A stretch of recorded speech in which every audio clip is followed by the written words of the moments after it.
जगज्योती महात्मा बसवेश्वर यांच्या मूर्तीचं पूजन या ठिकाणी सर्व गुरुजनांच्या धन्य कपिलाधार सकळ पिताचा राजा धन्य धेनु रूपे धन्य धेनु रूपे धन्य धेनु रूपे धन्य धेनु रूपे प्रगटे भक्ताचा खाजा प्रगटे भक्ताचा योग सिद्धी सनेला म्हणा सगळे ऐसा गिरी ऐसा गिरी ऐसा गिरी ऐसा गिरी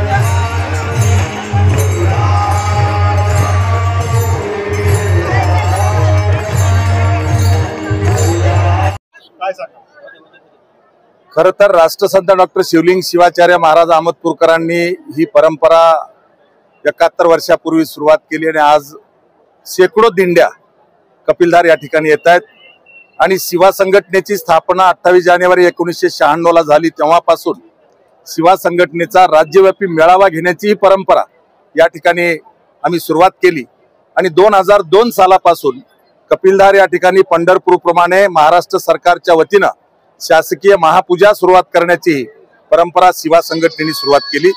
त्याच्या माध्यमातून ही परंपरा चालू आहे। लाखो भाविक आज कपिलधारच्या दिशेने आहेत आणि उद्या हा जनसागर कपिलधारमध्ये किमान 5 ते 6 लाख भाविक कपिलधारमध्ये येत आहेत।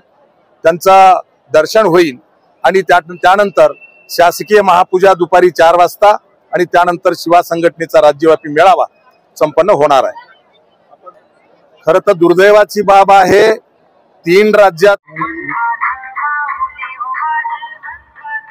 मी महादेव आवाळे, शिरोळ अंपाळ, जिल्हा लातूर, दिंडी क्रमांक 2 मधून गेल्या 20 वर्षापासून या पदयात्रेमध्ये येत असतो।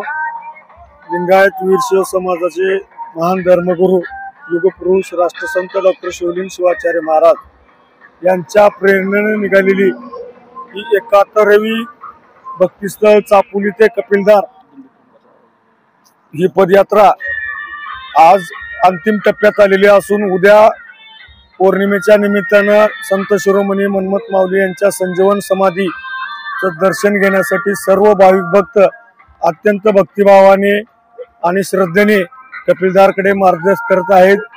या पदयात्रेमध्ये राष्ट्रसंतांचे उत्तराधिकारी सद्गुरू युवा संत राजशेखर शिवाचार्य महाराज, निलंगा मठाचे मठाधिपती संगन बसव महास्वामीजी व आमच्या शिरोणपाळचे मठाधिपती शंकरलिंग शिवाचार्य महाराज व इतर गुरुवर्य यांचं दिंडीमध्ये प्रत्यक्ष रूपात सहभाग असून ते सकाळी प्रार्थना असेल, सायंकाळच्या सत्रात प्रवचन असेल, व ज्या गावामध्ये गेलो मुक्कामाच्या ठिकाणी असेल त्या ठिकाणी प्रवचनाच्या माध्यमातून समाज प्रबोधनाचं, समाज सुधारण्याचं काम मोठ्या प्रमाणात या पदयात्रेमध्ये होत असतं. खऱ्या अर्थानं या पदयात्रेमध्ये अनेक उत्सव, सकाळी उठल्यापासून शिवपाठ असेल, पायी चालत असताना मनमत माऊली, गुरुराज माऊलीच्या नामस्मरण असेल, तसेच संध्याकाळी भजन असेल, कीर्तन असेल, या सर्व परंपरा या पदयात्रेमध्ये अखंडितपणे चालू असून तसेच या पदयात्रेमध्ये 2 ठिकाणी भव्य असे रिंगण सोहळा संपन्न होतो. एक रिंगण सोहळा लोखंडी सावरगाव येथील मैदानावर आमच्या शिरोणपाळच्या वतीने करण्यात